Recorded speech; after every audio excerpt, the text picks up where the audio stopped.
Hey, are we calling Gary for the demo purposes? Is he going to use that Gary account again? Gary is the individual who is having a heart attack. Yeah, okay, it is going to be Gary. Okay. I'm going to hit the start broadcast, and then our audio is going to be connected with everybody, okay? So and I'm going to give us a quick 2 minutes. I'm going to say, hey guys, we're a bunch of people just joining up. We'll give you 2 more minutes, and then we'll get going to get people going. So that's okay. Starting in 3, 2, 1.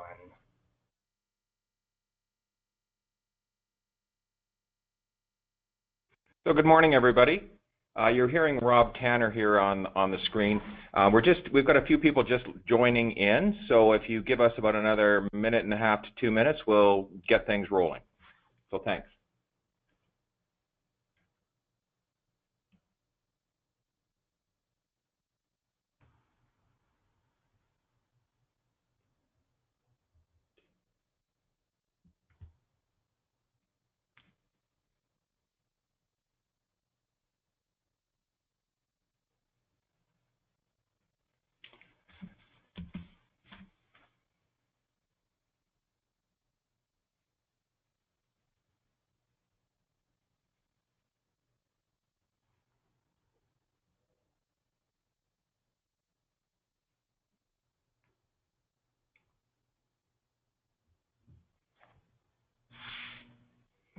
So good morning, everyone. It's Rob Tanner speaking from Aware 360. First off, I want to welcome you to our Lone Worker Safety for Municipalities webinar. The session, just a couple housekeeping things. The overall session this morning is going to be about an hour long. We're going to be doing some multiple presenters this morning, but we're going to do about 45 minutes of presenting, and then follow that with 15 minutes of questions and answers and so on and so forth. So there is going to be a little sidebar that will be on your screen that you can type in your questions on. So please do that throughout the presentation if you've got questions. We are having all the phones are muted on your end, so we're just going to roll through the presentation and then go through the questions at the end. Certainly if there's any questions, as you would expect, you can feel free to give me a call. My contact details will be in here, and certainly I'm available to help you with any questions you may have. So there's also going to be a couple of polls that will be running very quickly, so feel free to make your selections on those as well. So just getting ourselves rolling and underway. As mentioned, I'm Rob Tanner. I'm the guy on the left. I work for Aware 360, and I handle all of the government accounts across the province here in Alberta. We've got Kaz on the line from STARS. He'll be presenting a little bit later on. He's going to be actually presenting the actual work alone solution and going through some use cases with you. And then we've also got Garrett, who is from Aware 360, our implementations manager, and he's going to be going through in detail some of our back-end products and some of our next generation platform. So very briefly, the agenda today, we're going to talk a little bit about the state of lone worker safety. We're not going to talk too much about it, but we want to get into, the main thing I want to do here is talk a little bit about evaluating worker risk. I'm going to go through quite a few examples of the folks that we have on the system now. The hopes there would be that we can help identify within your county and municipalities some of the folks that would be at risk, that this solution will ensure their safety and ensure your compliance. Of course, we have to talk a little bit about compliance and legislation. I know most of you probably know what it is, but I'm going to briefly go through that and address how we specifically address the requirements under the legislation here in Alberta. We're going to talk about how the lone worker technology works. We're going to touch on devices. We're going to touch on our solution, kind of what's going on at both ends, meaning the worker out there and what's happening at the monitor end. We're going to go through some use cases and talk a little bit about why to get monitored.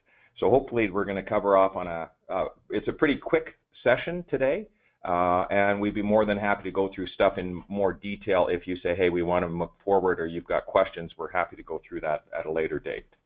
So without further ado, we'll carry on. So first off, who is who is Aware 360? Most of you probably know us because we've been around for 25 plus years. Most of you know us as Gemini or CAMS because we're running the CAMS software in a lot of the municipalities. But Aware 360 is the merger of Gemini and another company called Absolute Track. We're about 2 years into that relationship and things are going great, both a software and hardware integrator moving forward.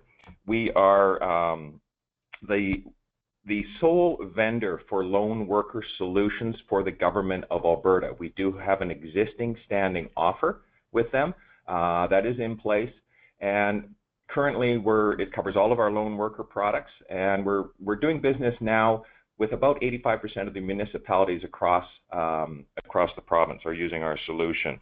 We also have solutions for journey management, fleet management, and video analytics as well. Just to give you some idea of the scope, we're handling about 30,000 events per day. Now, the first question, of course, is what the heck is an event? An event, in our world is somebody signing into the system, somebody signing out.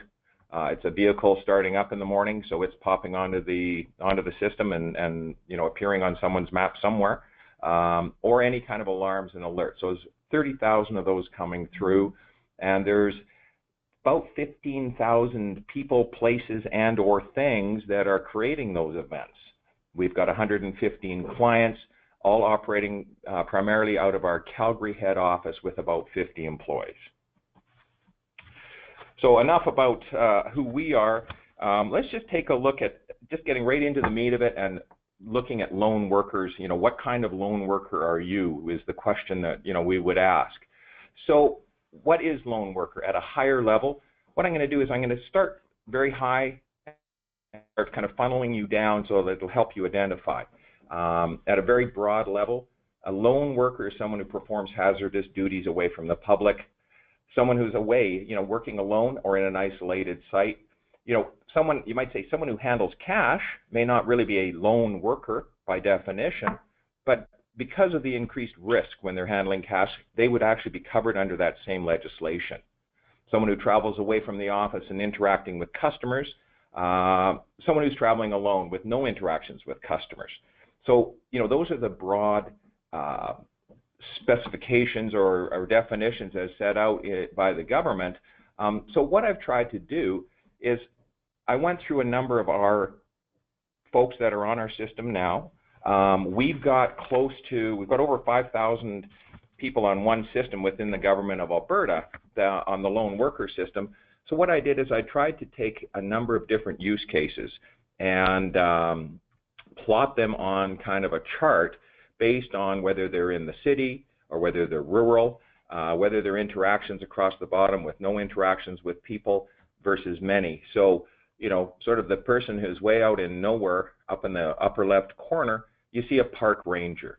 That individual is typically very rural. That would be a worker that is out somewhere that is, there's no contact with other people, very little and very, very rural. They require some kind of a device, a safety. We are regulated to provide them with some sort of a way to communicate back to the employer. And as an employee, of course, we certainly want to be able to communicate back to our employer, vice versa, to have that communication and be able to signal for help. We've got a number of fish and wildlife folks. Wildfire Recovery Task Force is a big group of people that are up right now working in Fort Mac, putting that back together after the fires and so on that devastated that area. You can see university field workers are in here.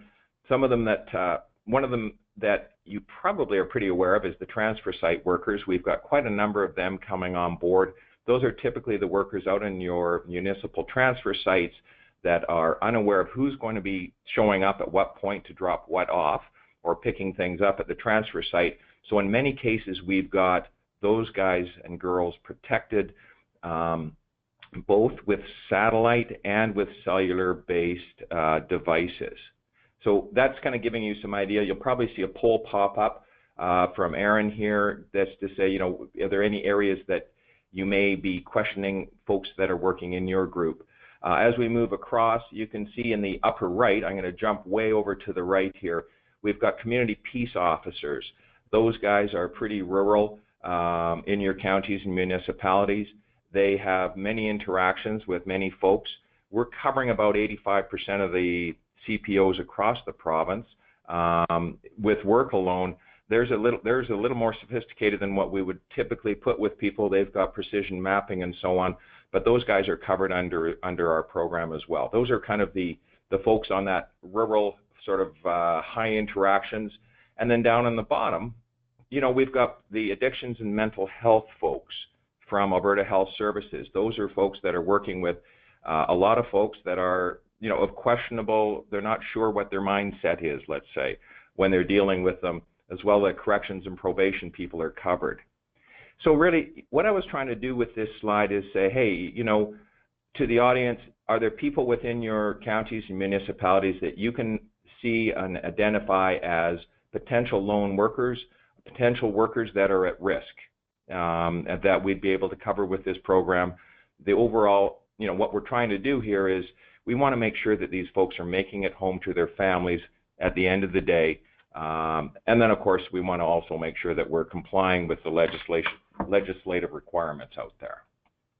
So what's going on with lone worker? You know, we've seen this, the history of lone worker compliance and technology. What's happened is we started way back in the beginning where, you know, there was nothing there. People were out getting hurt, you know, gee, so-and-so hasn't shown up. What the heck happened to them? It's the next morning. Maybe they've been out on the job site all night. They never actually came home last night. So we started with some basic kind of compliance. Okay, you know, let's put a click port or a board by the door, mark yourself in, mark yourself out. That is, you know, quite honestly, as far as OH&S, some of those things, as long as you have a program in place, you're pretty much basically compliant. But what that means is that certainly doesn't mean that the safety of your people is ensured. So we've applied technology to this to say, how are we going to do this? Then we start looking at it and saying it's got to be monitored by somebody. Because if somebody needs an SOS or if somebody needs help, they typically need help right now. Then we've also applied to it, and you can see how we're moving down monitored in-house. We're also applying GPS technology and location services to lone worker, our lone worker solution. So as we move down that pipe, you might say, we get to where we are today, which is the most popular or the most, probably the most used services, which is a monitored solution. It is, we've utilized technology so that and we're going to show you this, the technology is giving us the ability to communicate two-way communications with the employee at all times. It's giving us the ability to pinpoint them on a map very, very quickly when they do signal for an emergency or there is an alert. And that is being monitored typically 365, 724 by a monitoring station. Now we're going to have STARS, Kaz from STARS, who I'm sure most of you are aware of, is going to be presenting some of the technology in just a minute. But we also work with other monitoring centers. The PRCC is the Provincial Radio Control Center, which is the government of Alberta. And we're also working with a lot of the local 911 centers. They are doing as well the real-time monitoring of our lone worker solutions. So those are all options to you, and we can go through that and discuss it in more detail with you. So I think there's another little poll coming up that will talk to you a little bit about what best describes your current safety monitoring program. And certainly, if you want to take a minute and fill out that poll, that would be great.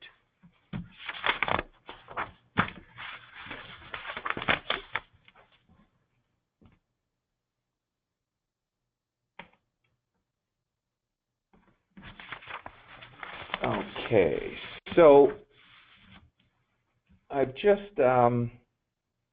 moving on to the next slide. This is the actual lone worker legislation as set forth by the government of Alberta, our OH&S folks there.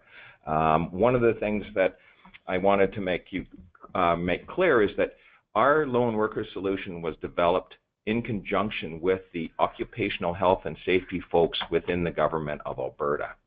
So I'm not going to go through the legislation in great detail, but I'm going to kind of highlight how we actually comply and how we've built our solution to comply 100% with the legislation.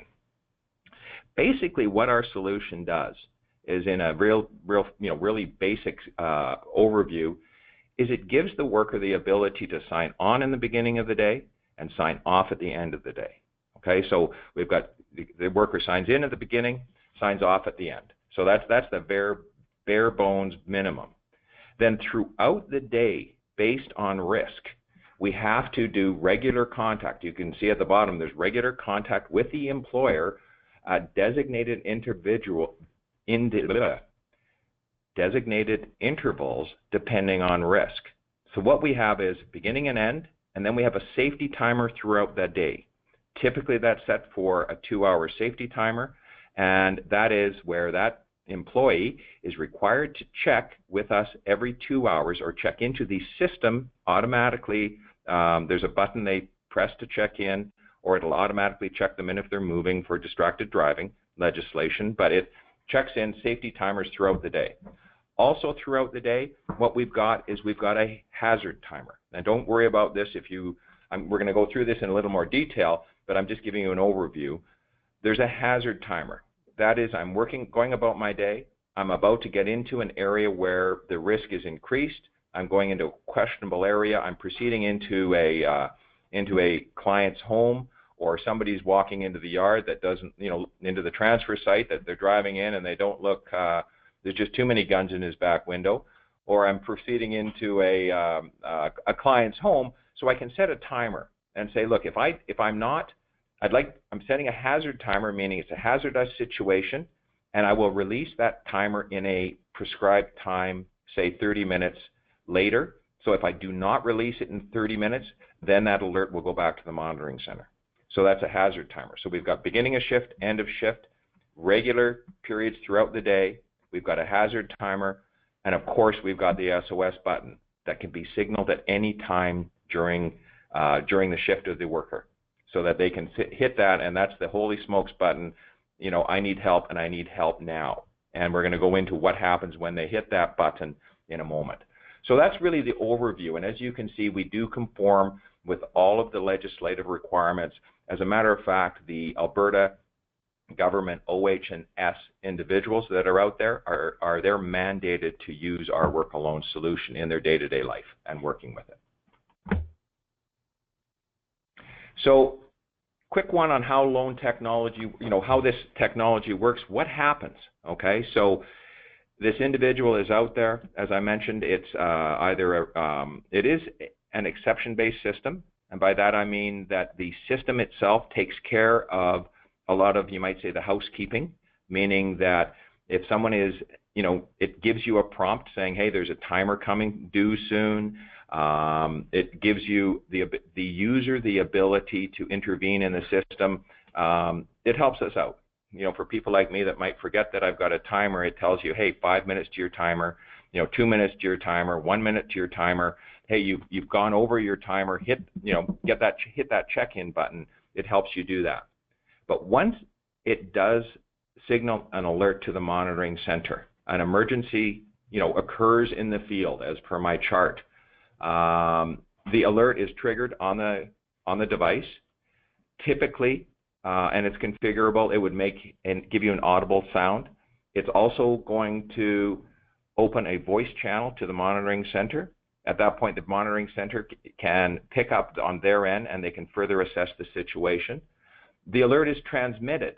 That is transmitted both by cellular and or by satellite, depending on the device. And I'll talk a little bit about the devices. Once it's received by the monitoring center, the monitoring center agent has to take control of that emergency. And what that means is that monitoring operator says, I'm taking that emergency. They will not release that emergency, and they'll be documenting the actions that they're taking until emergency responders are on site or the emergency is being resolved. So the solution is really very, very bulletproof. and it has saved a lot of lives so far. So I mentioned a little bit about the devices that we use. We are very device agnostic, meaning that we have the ability to implement or to integrate any of your existing devices into our solution. By far the easiest and most simple to use and most popular is our SafetyLink application that runs on a smartphone. It runs on iOS, it runs on Android, and runs, of course, on Blackberries. So that is the simplest version. We also have the satellite devices, both two-way with the inReach, which is shown here on the slide, the one that looks kind of like a walkie-talkie, and then the Spot, which is a one-way safety device, which is as well a satellite device for your satellite areas. That little band that you see up on the top, that's a device we have. It's our SafetyLink band. It pairs to a smartphone and gives the user the ability to remotely signal an SOS without having to open and unlock their phone. So in the case of an Alberta Gaming and Liquor inspection agent in the field, they're in a bar late at night, they are getting into a bit of trouble, they're able to double-click that wristband, it signals an emergency back to the monitoring center that they need help, pinpoints their GPS accuracy exactly where they are, and then we can start responding. All that without having to notify or let anybody know kind of what they're doing. So it's very, very discreet and quick for them. So that's kind of a very quick overview of devices. And certainly, as I mentioned, if you have any existing spots or inReaches or devices, then we can certainly integrate those into the system, okay? So that's pretty well the part that I wanted to cover. So I'm hoping that I've given you a kind of an overview of work alone. I've given you an idea of, at least helped you see what kind of workers within your county or municipality may be at risk that we can certainly cover. I mean, the overall objective here is that we want folks to make it home at the end of the day to their families, right? And then I've talked a little bit about the compliance and the legislative piece, as well as the devices. So what I'm going to do is I'm going to turn the phone over to Kaz, but before I do that, just a quick reminder, if you have any questions, please do type them into the chat box, and we're monitoring it at our end, and we'll certainly make sure that we respond to those questions. So without further ado, Kaz is with STARS. I'll let you do your own introduction there, Kaz, but away we go. I'll pass the floor to you. Thanks, Rob. Good morning, everybody. Thanks for joining us. My name is Kaz Matsumoto. I am with STARS Air Ambulance. Part of my role at STARS is to actually build external relationships and enhance our service. So as part of that sort of role, I also do a lot of speaking engagements and talk about a lot of the services that people aren't aware that STARS supports. And we'll get into a couple sort of those examples later on here. But then the last thing I sort of look for is technology to enhance safety. And what I mean by that is I look for organizations such as Aware 360 that are sort of leading edge when we talk about personal safety and monitoring. And so getting into conversations with organizations like Aware enhances not only public safety but also private safety as well. So that's part of my role, is to obviously do what we can to support the rural communities, and from a medical response perspective, any technology that can enhance it is a true benefit to all organizations. So that's a little bit about me. We'll just switch slides here. So what we're going to do here is we're just going to give you a typical scenario first about things that actually happen in real life. And then we're going to sort of walk from this point into the actual application to say, how does this all tie in together and how does it work? And then followed by, how does STARS respond in relation to certain medical events that may happen while working alone? So we've got this gentleman here, Gary, who is working during business hours, but he's in an isolated area.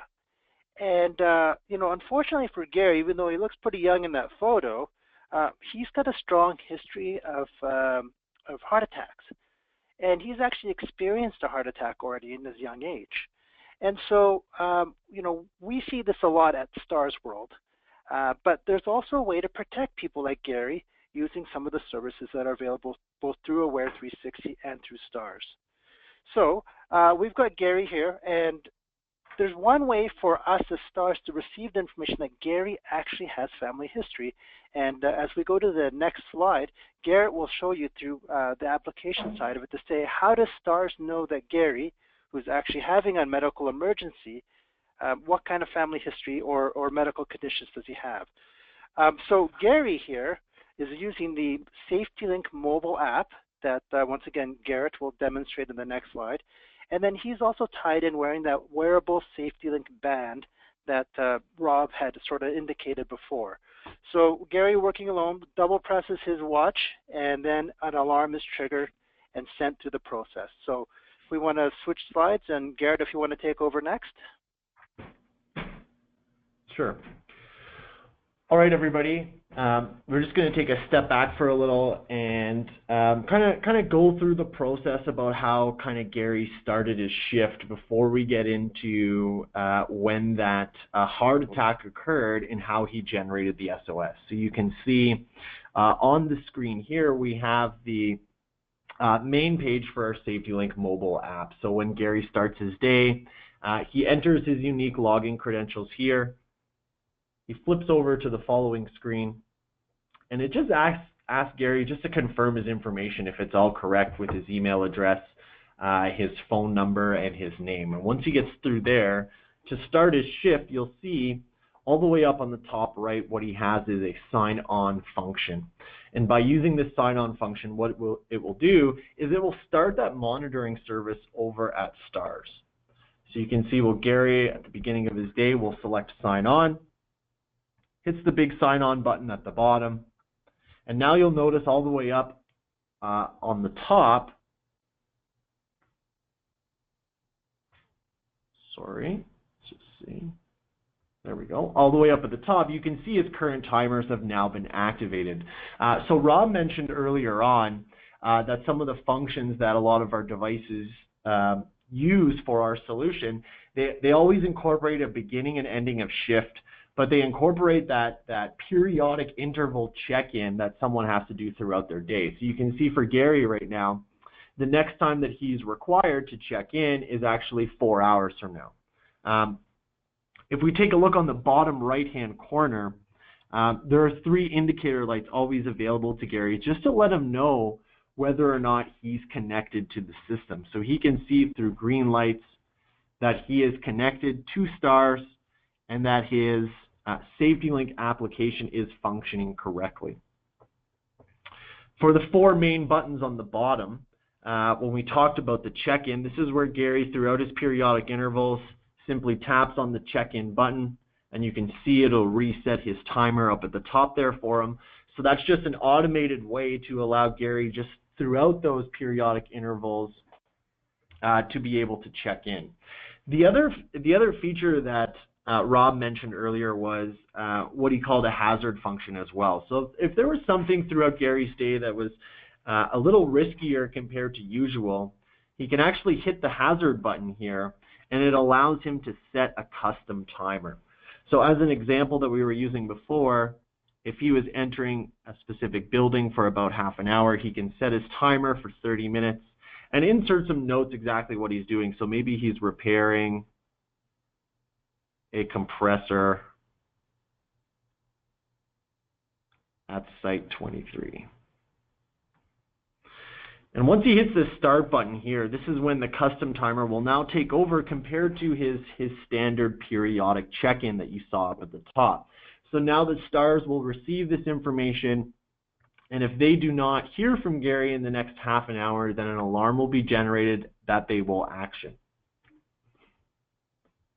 So if we flip back to the example here when we were talking about Gary who is experiencing a heart attack, what he has at his disposal through the SafetyLink band or directly on the app is the ability to hit an emergency SOS. So he can simply tap on the button here, or he would press the button on the band on his wrist, and that would initiate the SOS emergency, which starts a countdown from 20 seconds.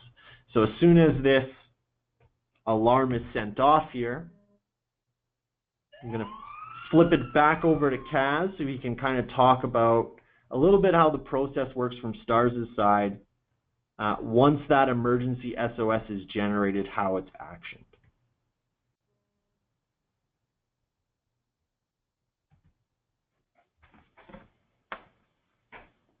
Kaz, over to you.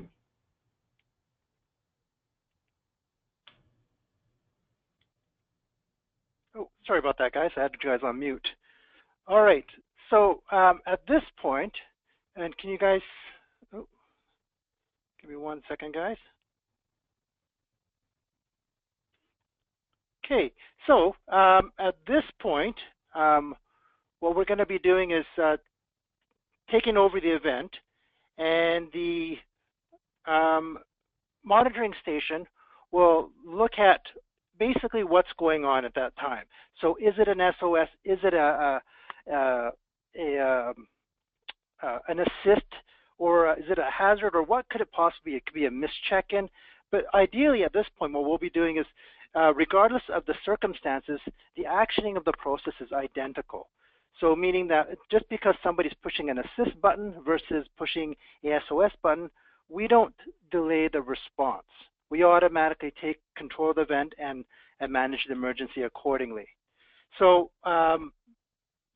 when we receive this, obviously the key points of information is the individual who is being alarmed, and then the next thing is that the location of the actual incident is key to the success of locating these individuals. What we're also finding that within the software, it gives you an ability to look for nearest neighbors and the ability to sort of, oops, give me 1 second, guys, and then the nearest neighbor and the ability to locate the. Sorry, guys, I'm running into some audio issues here on this, and I'm hearing some crackling. Is anybody else hearing crackling, or is it just my end? I think you're good, Kaz. Okay, sorry, guys. All right, and then what happens at that point is that we start the escalation process using a call down process. So the first person we contact, obviously, is the user of the device. If we cannot get a hold of that person, we escalate it to the level 2 or level 3 contacts as prescribed. These contacts can be anybody from the person that is a foreman that's nearest to the individuals, or it could be the person that is, you know, a buddy system where they're nearby that can be contacted to check on the status of that individual. What STARS will do is, obviously, if we cannot get a hold of anybody, we can escalate it to the RCMP to manage these emergencies.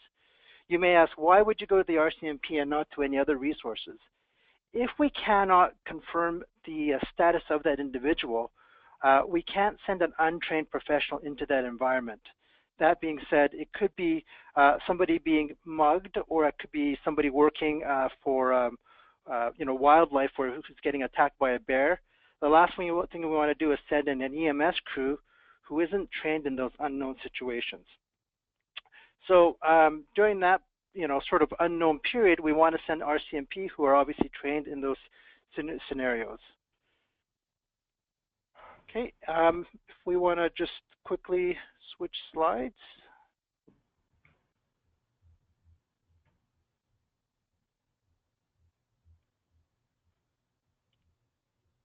Okay. And Garrett, if you want to jump in here. No problem. So what we're just going to show you here is the live example based on Gary's heart attack incident when he did generate that SOS emergency, kind of what the Aware 360 dashboard looks like, what information they have at their disposal, and just a little sneak peek about how that emergency SOS would be actioned right through this system here. So you can see up in the list here with all of the individuals, you can see Gary is currently in an emergency state. I have his location information available as well, when the actual emergency was generated. If I scroll down to the bottom here, visually on a map, I do see where his last known position was coming from his SafetyLink app. And I also see some neighbors within the organization who are online as well. So if I click on this user here, I notice that I have Spencer who's close by, and then I also have another individual who's online. Let's see. So we got another user, Gilbert. So all of these folks, just giving me that visual identification that there are other folks within my organization who might be close by to provide a first level of assistance. Now, as soon as that emergency comes in, the operator at the monitoring center, what they will do is they're going to take action on the alarm. And once they select the take action screen here, you can see it brings them into the procedure area, which identifies to that agent at the monitoring center how they are going to action the alarm. So you can see right on the main page here, there's a very specific procedure that's to be followed for Gary right now, just to let them know that they have received a work alone alarm and does he require assistance or not. They're also instructed to insert any comments for historical purposes. Was this a false alarm? Was this a medical emergency? Things along those lines. So in this case, we're going to use the if no answer. So let's say Gary didn't have the capability to pick up the phone when the call was made. We're going to leave some notes here that we left a voicemail for Gary, moving on to contact his next level in escalation. And the reason for all of these notes that the operator would do this is just for the organization as a whole. When you're looking back at your safety program, if there's any sort of compliance and details that you may need from STARS, that they have full historical information at their disposal that they can provide to you. So in this case, we're going to move on to the second step here, where it's asking us to contact Kaz with his number. And in this case, for the notes, we're going to say that we got in touch with Kaz. We advised that Spencer is close to Gary's location, and Kaz advised, due to Gary's medical history, to dispatch an ambulance and provide his ETA. So there's also, so once those information is set up, what the agent can do, a bunch of different controls at their disposal, so they can resolve the escalation and take the user back out of the emergency now that everyone is aware of the situation.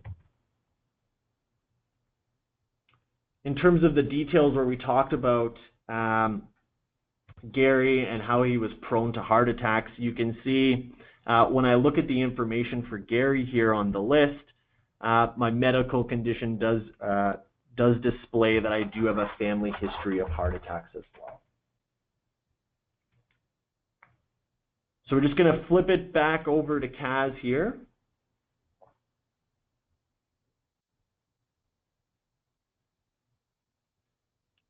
Okay, thanks, Garrett.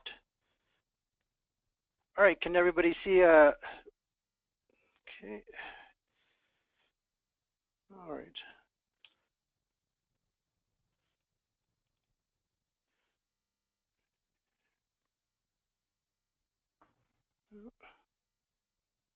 Huh.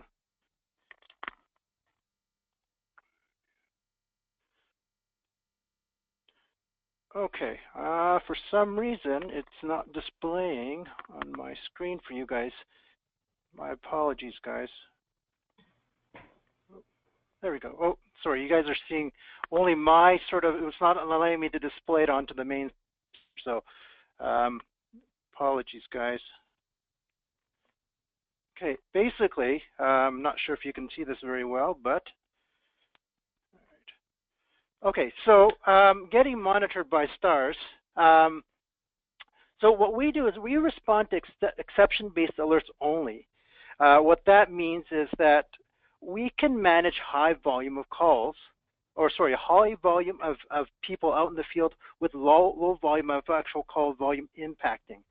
If you go back to what Rob was saying earlier, what happens is that you can monitor 5,000 plus people with a smaller segment of agents working because it's only exception-based reporting.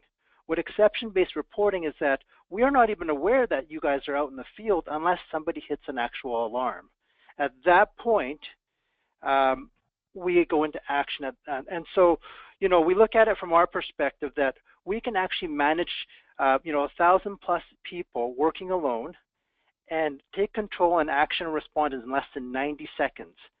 That means that we actually take control of the event, pick up the phone, and start making phone calls to ensure the safety of your staff. So some statistics for us is that about 85% of the calls that alarm, 85% of the people that alarm, we actually get a hold of them on that first attempt to say, hey, are you okay? And that could be anything from a missed check-in to a hazard alarm, or it could be anything up to an SOS. And so within that first 90 seconds, we're able to confirm their safety. Now, the 15% that we can't confirm, those are the escalate to the next level and get them to do that field check before we can, you know, figure out what we need to do for resources. From a 24/7 monitoring perspective, obviously STARS is in the business of medical emergencies, so we've got a fully complemented staff working 24/7. We actually have a backup site as well that resides at the Fire Training Hall in Calgary. And with that Fire Training Hall, we are able to, you know, provide a redundant service in the you know, unlikely event. But if something goes major crazy at the Calgary head office, we could be up at the backup site, up and running within 30 minutes. Now, within that context, in transit between, you know, our main Calgary office and the backup site, we can actually monitor your agents real time using devices like satellite devices and cellular devices to ensure the safety of your employees. Our staff are also trained in ICS 100 levels. Our management group is 200 and up for ICS. So if there are major incidences within the municipalities, we're able to assist and also understand the infrastructure of ICS. We're also EMD trained professionals. What I mean by that is that we are emergency medical dispatcher trained. So if you go into the EMS world or the 911 world, we speak the same language. So if there is an emergency and I said, hey, we got a 29 Delta 4 out there, you know, the 911 agent understand that there's a car accident out there. So that's the sort of language that our people are trained to. And of course, probably our greatest strength in all of this is our Neighbor Helping Neighbor program. So Neighbor Helping Neighbor essentially is enhanced by two products that STARS sort of you know, uses. One is called the Site Registration Program. So what we do is we actually register about 4,000, 4,500 sites on a regular basis, on a daily basis. Now, right now, because the oil and gas is sort of low, you know, we're at around about 4,000 registered sites. At the peak of oil and gas business, we're registering over 5,000 sites on a regular basis. Now, when I say registering sites, it basically means people who go out into rural parts of you know, Western Canada call STARS and register their location with us. When they register their location with us, we find out where their information such as their contact details, their exact location, and what kind of medical training they might have on site. What this does is now, if they've got an emergency at their site, they can contact STARS, and at that point, STARS can start the medical response perspective because we understand where they're located. But what it also does is it also enhances that mutual aid community, where we can now leverage those medics that are on these sites to help us during an emergency. The second product we have is something called Emergency Contact Center. So we manage approximately, well, we've got 18 oil and gas companies that we manage emergency lines for, and one that is actually just an environmental response company. So what that means is that if you ever see the 1-800 numbers for like Husky, for example, if you ever call it, it actually terminates at STARS. However, we answer as a Husky representative and manage the emergency response plan based on that particular event. And so we've got that information in-house as well. So I'm just going to give you a quick demo here of our ArcGIS software. So this is something that we use in-house. So if you look at it right away, there's lots of pins and a lot of activity within it. And we've got something that allows us to see things in real time. So let's take this here, oops, and let's assume that you've got an employee that is working alone, and he is located right here. Oops. He is located right there. So what this basically does is within a 26-kilometer radius, I can see lots of different information. So going back to those registered sites, I can see that there's all these registered sites, let me zoom out a bit here, within a 26-kilometer radius. So there's quite a few, as you can see, but what I can also do is determine who the nearest neighbor is. So this site here, site number 1, so this is point 0 where the gentleman is alarming. He is approximately 2.9 kilometers away from this individual. I can actually get driving directions to indicate how far of a drive that is. So we're looking at about a 3-minute drive to get to that location. Okay. Now, during an emergency, if we realize that this is Gary and Gary is having a heart attack, one of the first things we do is we contact 911 EMS services. The reason for it is we want to ensure somebody is going to Gary's location. So based on this tool, we know that the nearest EMS bay is 30 kilometers away. So that gives you some context of having this neighbor data will enhance the response. I can also tell you that there's a fire hall, which is 6 kilometers away, so that's the nearest fire hall. And we can also tell that there's a Husky location, because we manage the emergency lines, that is actually 6.6 kilometers away. So this is all the data we have. But going back to the example of Gary, who is struggling out there, who's experiencing chest pains and has hit the SOS button, there's something that was, on one of the slides back, a few slides back, talking about the recovery rate of somebody who receives AED support during a heart attack. So we can tell based on our information here that this registered site, it's got a little icon of a heart in it. That actually indicates that that site has an AED. So once again, Gary having a heart attack, we've called 911. EMS it's on his way, but we can also contact this site and within 4 minutes hopefully get an AED to that location to help resuscitate Gary who's having a heart attack. Now obviously because we are STARS, we have a toolkit of other resources that we can bring on, such as such as fixed wing, local charter helicopter agencies, or of course our helicopter resources as well. So if we zoom out a little bit more, I can tell that there's a fixed wing landing strip right here. There's actually a private helicopter company here and here, but if necessary, we can zoom out, and this is where our STARS base is down here. So we can obviously utilize any of those resources, and we also have a doctor that's on call 24/7 to assist us during those emergencies. Okay, oops. All right, and then, of course, STARS and Fort McMurray fires. So we talk about this neighbor helping neighbor and having all of this information available to us. So what happened was in the Fort Mac fires, day 5, I was at home on a Saturday night, and I received a phone call. From the Alberta Emergency Management Agency saying, "Hey, Kaz, the Fort Mac fires have shifted. It's shifted from the town of Fort Mac into the rural settings, and we don't know who's out there. And we don't know which way it's going because the winds are so high that it seems to be shifting on a regular basis. Can you help us out?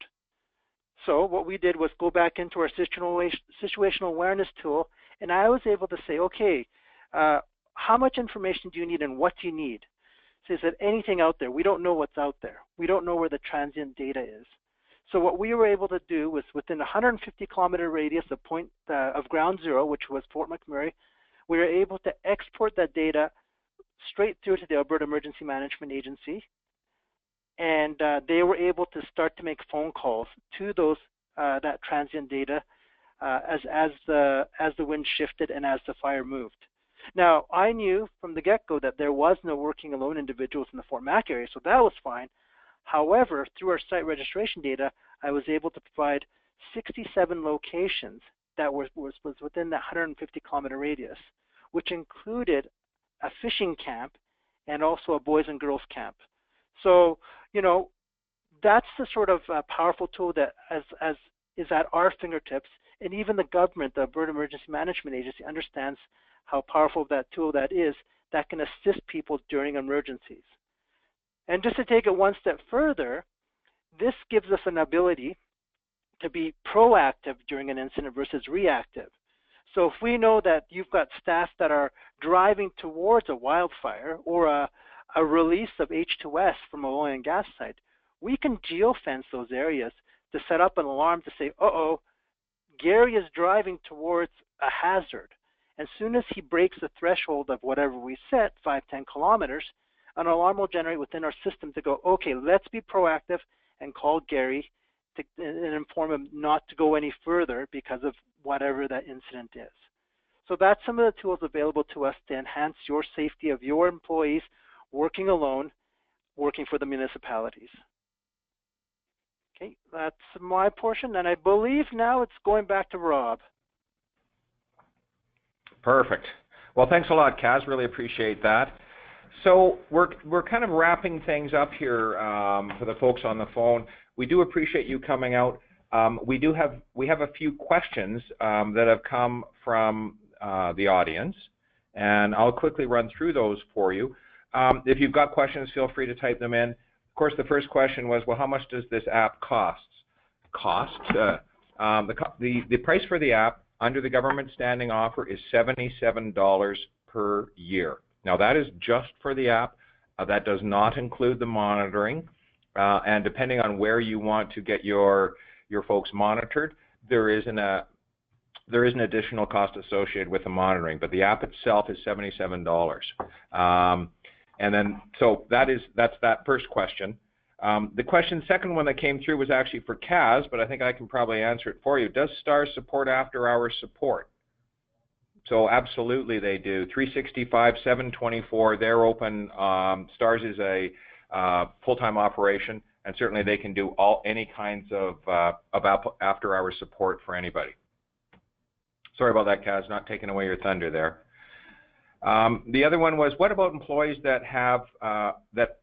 don't have cell reception? Will the app work? The app will not work unless you have cellular reception on your cell phone. Okay.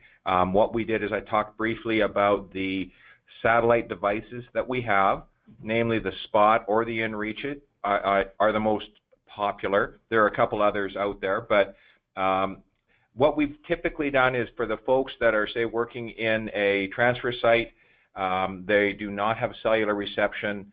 What we've done with folks like that is we've used Spots. And the Spots, one of the things about the system is that we can actually outfit employees with both a satellite and a cellular device. By that, what I mean is I can log in the morning and beginning of my shift on my cell phone into the system. I can then be, operating throughout my day. Once I get out of a cellular area and into an area where, I lose coverage and now I have to rely on satellite, I can turn on a satellite device like an InReach or a Spot, and my state does not change, meaning that if I'm signed into the system automatically will track me and know that I've now moved into a satellite area. It will continue to track me on the satellite device. So I will have, seamless protection in all devices or in all areas, and then coming back into cellular, of course, I'd turn off the cellular or the satellite device.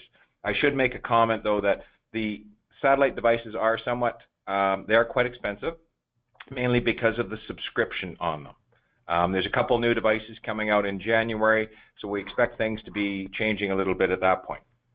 So I think you can see on the screen you've got my contact details, and I'm just checking over here to see if there's any additional questions or any other comments that any of the other panelists have to make.